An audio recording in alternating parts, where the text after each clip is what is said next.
Saludos oyentes de la noche de radio, gracias por escucharnos. Hoy es lunes 29 de julio del año 2024.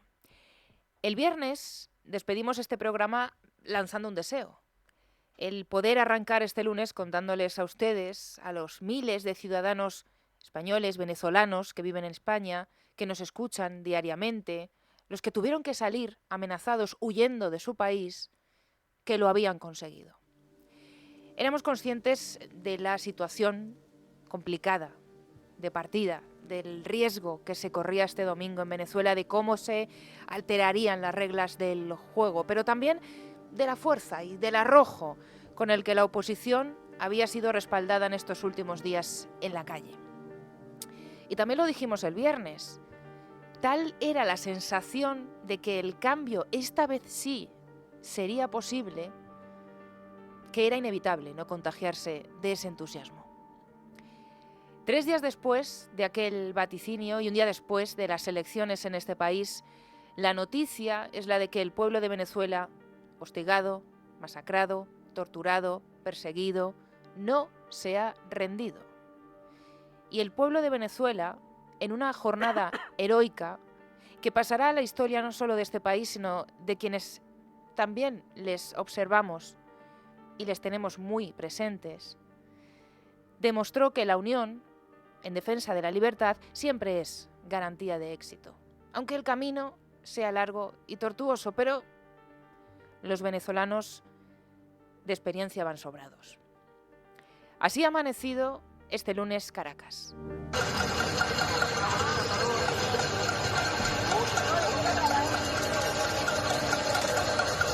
Con una tremenda cacerolada de este a oeste de Caracas contra el fraude masivo electoral orquestado ayer por el régimen de Nicolás Maduro. Caceroladas incluso sonando en el popular barrio 23 de enero, a escasos metros del Palacio de Miraflores.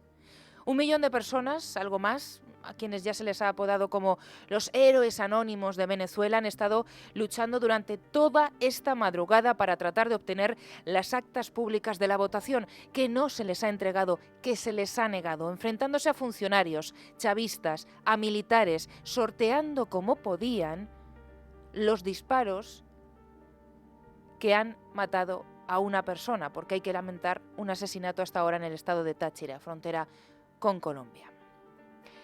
Van a escuchar ustedes a María Corina Machado, líder opositora en Venezuela, perseguida por Maduro, a quien no permitió presentarse como candidata a estas elecciones, y también al candidato oficial, a Edmundo González Urrutia. Queremos decirle a todos los venezolanos y al mundo entero que Venezuela tiene un nuevo presidente electo y es Edmundo González. Bien. Hemos ganado en todos los sectores del país, en todos los estratos del país, en todos los estados del país, en todos. Ganamos. Aquí se han violado todas las normas al punto de que aún no han sido entregadas la mayoría de las actas. Nuestra lucha continúa y no descansaremos hasta que la voluntad del pueblo de Venezuela sea respetada.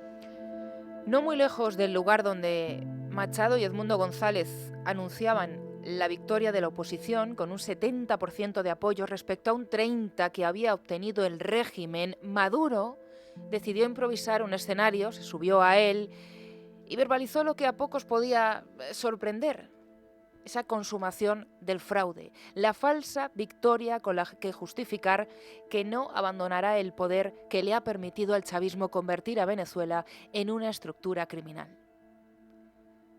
Por eso María Corina Machado quiso enviar también este mensaje a las fuerzas del orden en Venezuela. Se encomendó a ellas, a quienes estuvieron presenciando cómo el recuento del escrutinio se interrumpió en reiteradas ocasiones, a quienes incluso permitieron en muchos casos que el régimen expulsara a los supervisores que se habían acercado a esos colegios. Por otro lado, claro, algo habitual en este país. Pero además, también lo saben los miembros del Plan República, los ciudadanos militares.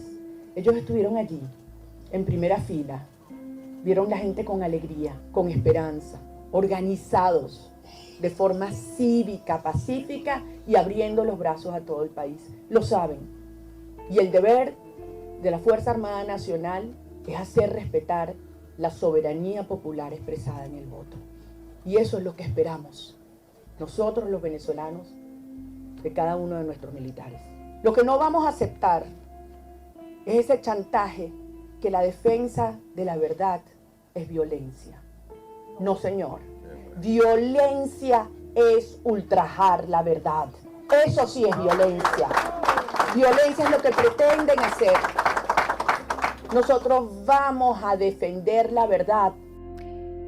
Y por si manipular los resultados electorales no fuera suficiente para tratar de perpetuarse en el poder, al margen, por supuesto, de esas amenazas lanzadas durante la campaña, de baños de sangre, de guerra civil, lo último del régimen es el anuncio que acaba de hacer el fiscal general de Maduro, anunciando una investigación criminal contra ella, contra María Corina Machado, por haber promovido, según él, un ataque informático para alterar el escrutinio. Ya saben lo que significa que la dictadura chavista te señale públicamente. Ella también lo sabe. A esta hora, por cierto, Maduro ha montado su propia ceremonia de autoproclamación como presidente. Atentos, por supuesto, vamos a estar a todo lo que pueda suceder en las próximas horas, se lo iremos actualizando, pero en este momento quizá lo más importante esté puesto en hasta dónde está dispuesta a llegar la comunidad internacional para tratar de poner fin a esta estafa. Por eso en las últimas horas hemos estado muy atentos a cómo se han ido repartiendo las reacciones por todo el mundo. Si les contamos que Rusia, que China, que Cuba, Bolivia, Honduras han sido sus presidentes los primeros en felicitar a Maduro por esa falsa victoria, no les va a extrañar, claro. Quizás sí que en Chile el comunista Gabriel Boric haya escrito en las redes sociales que no reconoce el resultado que ha hecho público el régimen porque esos datos son difíciles de creer y que esto requiere de más transparencia. Esto, Boric. En Estados Unidos, bueno, pues su secretario de Estado, Antony Blinken, también ha expresado su preocupación y ha cuestionado que estos datos reflejen la voluntad de los votos y del pueblo venezolano. En Argentina, Milei dice que no reconocerá lo que considera un fraude. Iván Duque, expresidente colombiano, hablando de robo directamente. El ministro de Exteriores de Perú, dejando claro que su país no va a aceptar lo que considera una violación de la voluntad popular. El presidente de la República Dominicana, que sostiene que las reglas electorales no se pueden aplicar a discreción. Todavía sigue siendo inexplicable, eso sí, que Petro, presidente colombiano, no se haya pronunciado. O que Lula, presidente de Brasil, esté pidiendo, lo acaba de hacer hace escasos minutos, volver a verificar también los resultados en Venezuela. Por eso insistimos en que en estas horas posteriores al fraude cometido en este país y la presión internacional juega un papel clave.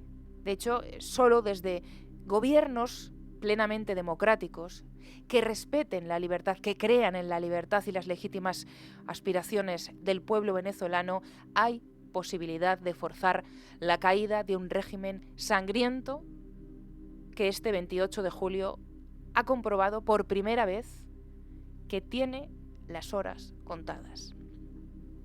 Por eso la reacción de Estados Unidos y la de la Unión Europea es tan importante. Y liderando la oposición europea, pues a nuestro entender debería estar España. Pero ¿quieren saber cuál es la postura del presidente del gobierno de España respecto a lo sucedido ayer en Venezuela? No la van a escuchar, porque no se ha pronunciado.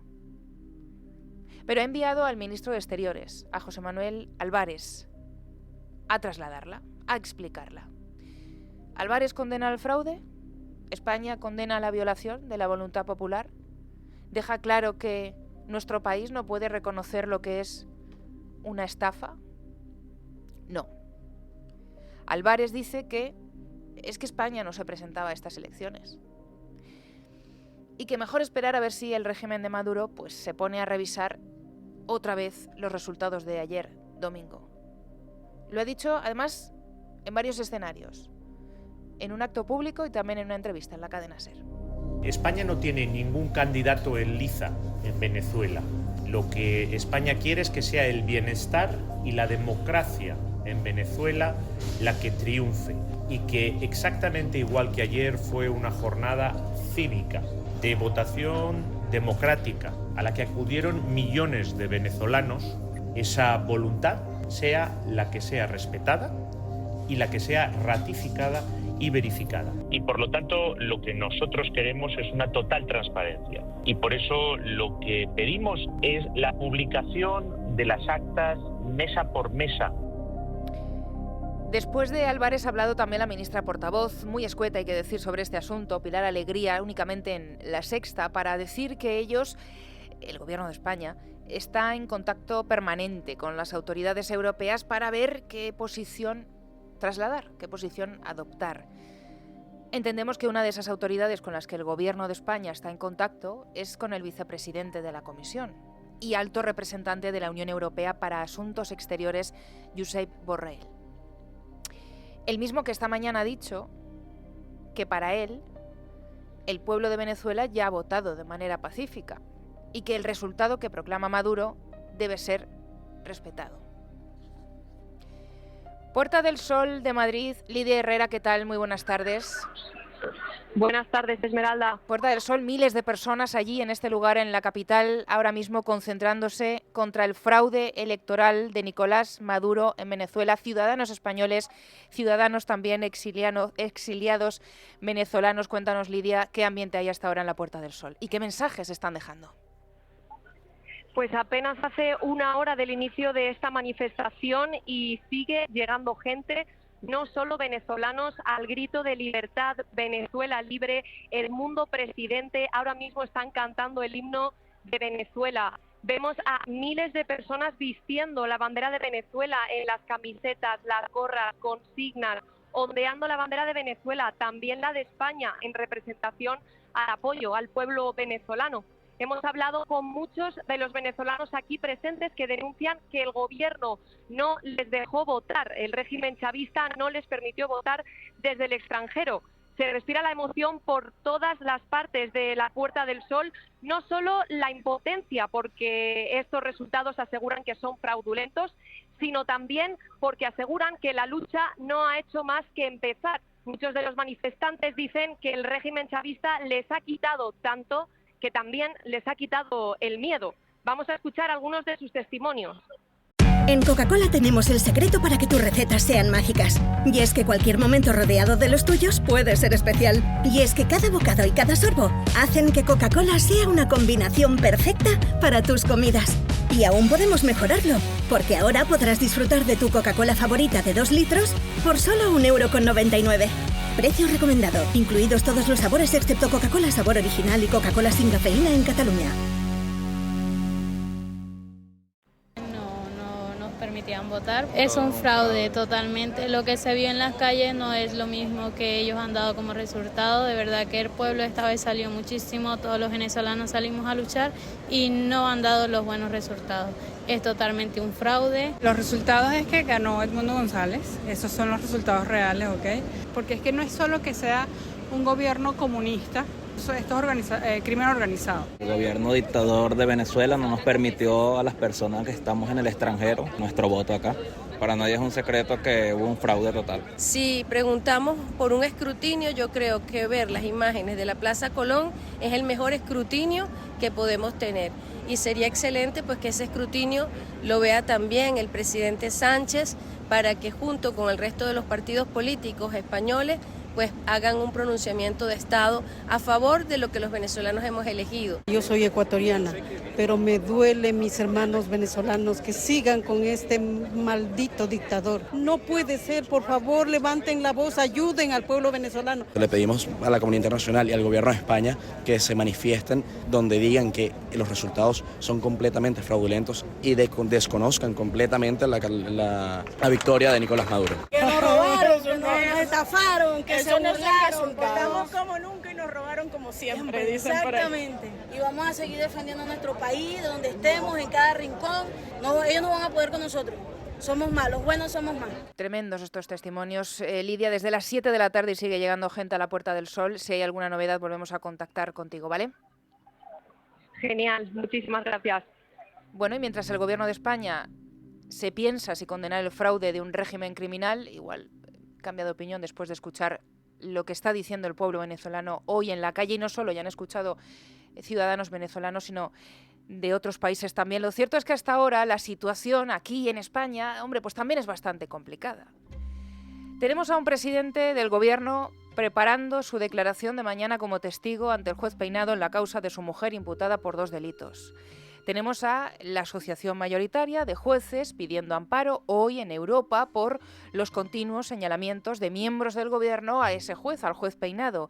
Tenemos a un ministro del Interior hoy también acusando al juez Peinado de retorcer la ley.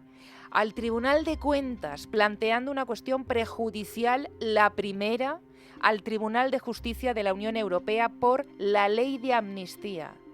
Hoy mismo ha sido amnistiado el jefe de la oficina de Puigdemont, el hombre por el que pasaba todo, Josep Lluís Alay, por malversación y por prevaricación.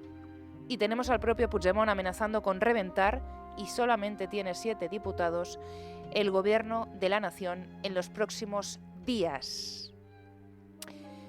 Estamos ya a solo unas horas de que se produzca otra imagen inédita, nunca antes vista en España. La de una comitiva judicial entrando en el Palacio de la Moncloa para interrogar al presidente del Gobierno. Faltan 15 horas para ese momento y en esta cuenta atrás para Pedro Sánchez la investigación judicial, pero también la periodística, sigue avanzando y hoy, bueno, pues tenemos revelaciones importantes. Sobre la citación de mañana, policía y técnicos de los servicios informáticos de la Comunidad de Madrid se han desplazado ya al Palacio de la Moncloa para dejar instalados los dispositivos necesarios para grabar el interrogatorio de Pedro Sánchez o, en el caso de que decida no declarar, grabar las preguntas que le realice el juez Peinado y la letrada de la acusación, Marta Castro, que es la que acudirá a la cita. La Fiscalía sigue tratando de desactivar esa cita y en las últimas horas ha recurrido por segunda vez en un intento de que Sánchez no declare de manera presencial y que lo haga por escrito. Otra vez el Ministerio Público al servicio y al rescate del presidente del Gobierno, que por cierto ya ha reaparecido en público en 2 actos oficiales, pero no esperen ustedes a escuchar su reacción respecto a este tema. Eso en cuanto a la testifical de mañana. Pero respecto a las revelaciones periodísticas, hoy hemos sabido que Begoña Gómez está intentando renovar su cátedra en la Universidad Complutense por otros 4 años más, hasta 2028. Y lo está intentando hacer con 2 mecenas que, por lo que ha podido investigar el periodista del diario El Mundo, Carlos Segovia, niegan su patrocinio. Este diario ha tenido acceso al acta de una reunión de la Comisión de Seguimiento de la famosa cátedra a principios del mes de julio. En esa reunión, en esa cita, la mujer del presidente del Gobierno pidió seguir y renovarla 4 años más. ¿Qué sucede? Que Begoña Gómez da por hecho el respaldo de la Caixa y de Compimes, la patronal que amadrinó en su día y que nadie, bueno, pues saben, le llevó la contraria. Según admiten algunos de los que estuvieron en esa reunión, y esto es textual, la tensión alcanzó tales proporciones que resultaba violento intervenir y contradecir a la esposa del presidente sin perder las formas. La cuestión es que Begoña Gómez está tratando de renovar esa cátedra hasta el 2028, pero claro, sin tener amarrados los patrocinadores que dice tener. A día de hoy, hablando de esta cátedra, todavía seguimos sin saber cómo es posible que una persona que no es licenciada, que no tiene titulación, acabe siendo la directora. Tal y como recoge el diario El Confidencial, ninguno de los altos cargos de la Universidad Complutense, que estos días han ido desfilando uno tras otro ante el juez Peinado, han aclarado qué méritos fueron los que justificaron ese nombramiento. No lo supo aclarar pues el rector de la Complutense, claro, Joaquín Goyache. Pero tampoco los vicerrectores que también prestaron declaración ante el juez Peinado. Seguro que recuerdan, porque además aquí se lo contamos, lo que Juan Carlos Doadrio vicerrector que puso en marcha la cátedra de Begoña Gómez, le trasladó al juez, que fue el rector Goyache quien se lo encarga directamente, quien le ordena crear esa cátedra extraordinaria para Begoña Gómez, una vez que Goyache fue llamado al Palacio de la Moncloa para conocer de primera mano los planes de la mujer del presidente. Bueno, pues esta mañana el rector de la Complutense, que es Joaquín Goyache, insistimos, ha vuelto a declarar ante el juez, esta vez como imputado. ¿Saben lo que le ha dicho al juez Peinado? Pues que no hubo ninguna irregularidad con la cátedra de Begoña Gómez y que él no dio la orden para que la mujer de Pedro Sánchez la codirigiese. Sí admite que se reúne con ella en el Palacio de la Moncloa, que esto ya lo había hecho en esa primera declaración en calidad de testigo, pero desvía toda la responsabilidad de la cátedra en el vicerrector, ex ya vicerrector Doadrio. Dos testimonios, como ven, opuestos, que ahora tendrán que chequearse para ver quién es el que no está diciendo la verdad, algo que ya intuíamos cuando conocimos la citación como imputado del rector de la universidad. Por cierto, en la declaración de Goyache no ha participado, no ha estado presente el abogado de Begoña Gómez, el socialista Antonio Camacho, porque resulta que se ha presentado tarde en el juzgado, cuando ya llevaba el rector 20 minutos hablando. Entonces el juez Peinado directamente le ha expulsado de la sala. El instructor pues, le ha recriminado su falta de puntualidad y no le ha dejado permanecer en la comparecencia, de modo que se ha perdido la declaración, como decimos, tan importante de hoy del rector. Antes que Goyache estaba citado a declarar el empresario Juan Carlos Barrabés, pero su declaración se ha pospuesto al próximo 1 de agosto, es decir, a este jueves, por motivos médicos. 8:22 de la tarde. Rubén Fernández, ¿qué tal? Muy buenas tardes. Buenas tardes, Esmeralda. Ahora te voy a preguntar, Rubén, por Esquerra, porque aquí también tenemos movimientos y anuncio de última hora. Bueno, el anuncio del anuncio, porque hasta el viernes no conoceremos la decisión final. Ahora vamos a entrar a ello. Pero, Rubén, de cara a la declaración de Pedro Sánchez de mañana ante el juez, a las 11, recordamos, Palacio de la Moncloa, ¿qué os dicen desde el Gobierno? ¿Se os ha filtrado algo, dado que, claro, ya no va a poder declarar por escrito? ¿Qué os transmiten desde el Gobierno?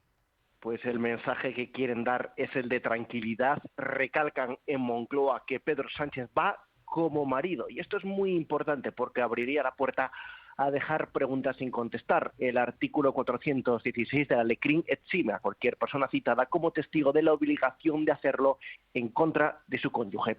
Aunque en el entorno del presidente reconocen que no saben qué puede pasar mañana con Peinado. No pierden la esperanza en que todavía prosperen algunos de los recursos, como el de la Fiscalía, que piden que sea por escrito, anulando así el último auto del magistrado que pedía que declarase de manera oral. Rubén, en el Partido Socialista, porque son el Gobierno, pero dentro del Partido Socialista, ¿qué recorrido judicial prevén que pueda tener la causa de Begoña Gómez en lo que respecta al propio Sánchez? O dicho de otra manera, Rubén, ¿temen que el juez Peinado le lleve directamente ante el Supremo? Sí, eso es lo que más temen, porque podría ser que sucediese como, por ejemplo, con el empresario Carlos Barrabés, que a mitad de la declaración se le comunique que está imputado. Aunque fuentes socialistas creen que esto no sucederá porque Peinado, dicen, perdería el hilo del caso, ya que este magistrado de Plaza de Castilla tendría que enviar un suplicatorio al Supremo, que sería el encargado de llevar a partir de ese momento el caso, o al menos una parte de él, si acepta la imputación del presidente del Gobierno. Otra de las grandes incógnitas, hablando ya de calendario, es si ya hay fecha para el balance de fin de curso de Pedro Sánchez, porque mañana es verdad, sabemos que a las 5:30 el presidente del Gobierno va a despachar con el rey, pero la rueda de prensa con periodistas de balance, ¿para cuándo, Rubén? ¿O mañana va a convocar directamente a los medios aprovechando ese despacho en Maribén? Bueno, pues eso sí que parece que está descartado. A la 1 de la tarde nos confirman que va a salir la ministra portavoz, Pilar Alegría, a dar una primera valoración en la rueda de prensa posterior al Consejo de Ministros. Será, nos dicen, en torno a la 1. No quieren contraprogramar esa declaración, que va a ser a las 11 de la mañana, y luego la declaración del presidente del Gobierno. Si va a hacer balance, bueno, pues nos reconocen que todo está a expensas de lo que suceda mañana. Lo que está claro es que también a las 5:30 Sánchez irá a Mallorca, Maribén, a despachar con el rey, y puede ser que en una comparecencia ante la prensa se acepte una pregunta y, bueno, pues ahí pueda pueda comentar cómo ha ido su declaración ante Peinado, pero lo que sí nos dejan abierta la puerta es a un posible balance el miércoles por la mañana. Es decir, el día 31, balance con, como siempre, Rubén, con preguntas. Entiendo que no se van a atrever a vetar las preguntas a los periodistas y que sea una comparecencia sin más, sin posibilidad de que la prensa pueda interrogar al presidente. Sí, serían pues... el formato habitual, vamos, el de todos los años. El año pasado no hubo porque estábamos recién salidos de las elecciones, estaba el gobierno en funciones, pero por ejemplo sí que ha habido en Navidades, son 6 preguntas más o menos.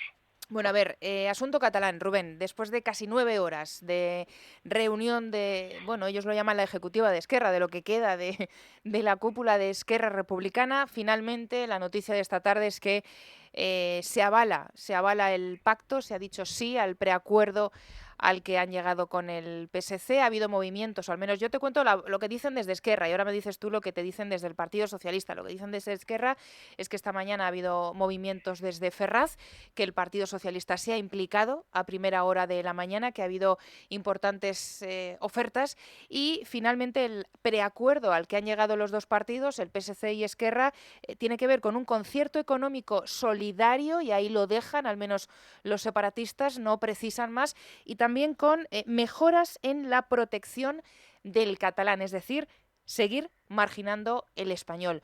Yo no sé qué te dicen a ti en el Partido Socialista, pero desde luego en Esquerra esto no significa o no es garantía de que se vaya a investir a Salvador Illa. Después hay que llevar este preacuerdo a una votación ante los militantes, que no va a ser el día 1, sino que va a ser el viernes día 2. ¿Pero qué te dicen desde el Partido Socialista, Rubén?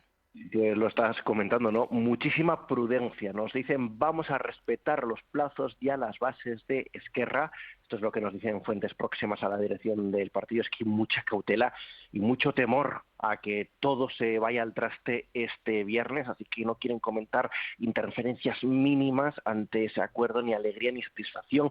Todo lo ponen en las bases de Esquerra, nos dicen que a partir del viernes ya es cuando hablarán más en profundidad, cuando se ratifique o no por parte de las bases de Esquerra, un partido que recordemos que es muy asambleario y que en más de alguna ocasión se ha movilizado en contra de la dirección del partido. En ese momento es cuando hablarían, tampoco nos quieren aclarar qué es lo que se ha firmado, y aquí más que silencio entendemos porque mañana lo más probable nos derivan al PSC, pero bueno, mañana lo más probable es que se presenta, hay una contraprogramación y se presente este acuerdo casi a la vez que el presidente del gobierno está testificando.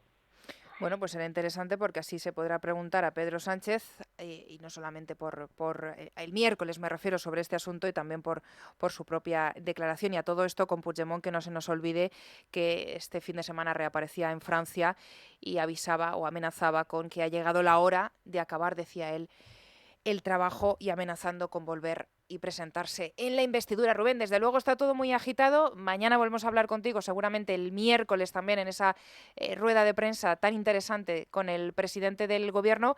Y es que la semana va a ser muy larga, nos va a dejar muchísimos titulares, así que coge fuerzas. Gracias, Rubén. No nos vamos a aburrir esta semana. No, desde luego. Y todo el verano. Adiós. Hasta luego. Y ustedes no se muevan.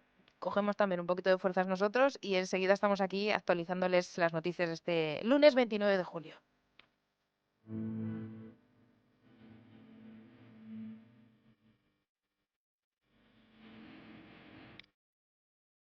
La noche de día es radio, con Esmeralda Ruiz.